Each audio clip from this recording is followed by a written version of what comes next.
So if you want to grow cordyceps, you don't have a pressure cooker, sterilizer, or a rice cooker to make substrate, what you can do is just put the substrate in a jar and sterilize it in your oven. And if you want to see my preferred cordyceps substrate recipe, you can check out that video.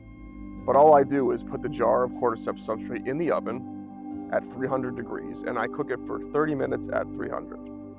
And after those 30 minutes, I lower it to 250, and I'll cook it for about an hour and a half to 2 hours at 250, depending on the size of the substrate. So it kind of requires a little bit of experimentation based on how much substrate you're using, but I would recommend just doing 2 hours because it won't hurt.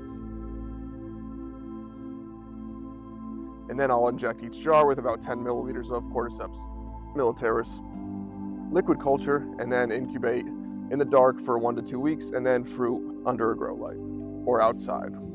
As long as it's getting about 12 hours of light, it'll fruit.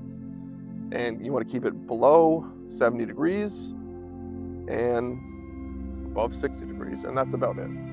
I hope this was helpful. Have a great day.